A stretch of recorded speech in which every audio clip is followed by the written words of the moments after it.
دكتور، في أي الحالات تساعد الجراحة على علاج الشخير؟ علاج الشخير والعلاج الجراحي لا يجوز أو لا يجب أن يكون أول طرق العلاج. ولكن هناك في طرق كثيرة جراحية لعلاج الشخير، منها مثلا تصحيح وتيرة الأنف، كي اللحمية في الأنف، علاج الحنك الأمامي واللسان الحلق.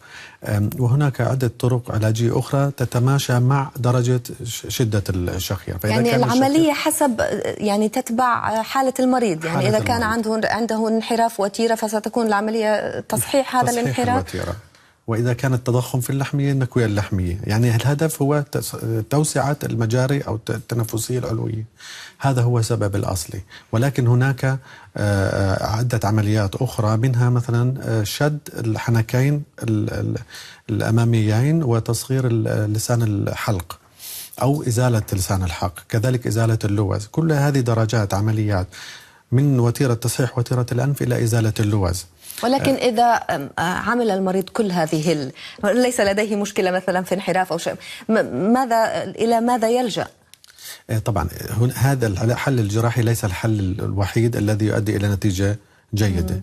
النتيجة الجيدة تأتي عندما يرادف الإنسان الحل الجراحي زائد اتباع نصائح الطبيب، مثل تخفيف الوزن، مثل النوم الصحيح، مثل علاج الحساسية إذا كانت هناك حساسية، وأسباب أخرى.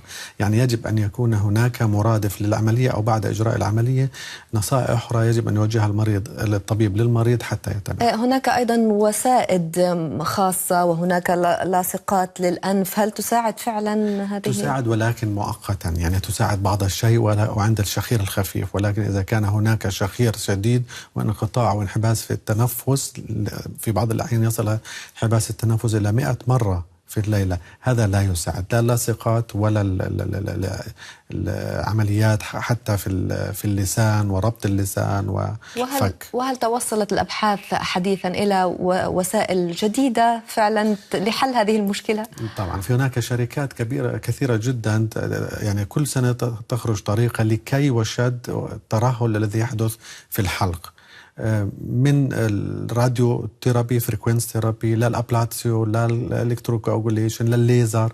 كل هذه طرق خفيفة يعني تجرى العمليات معظمها في التخدير الموضعي.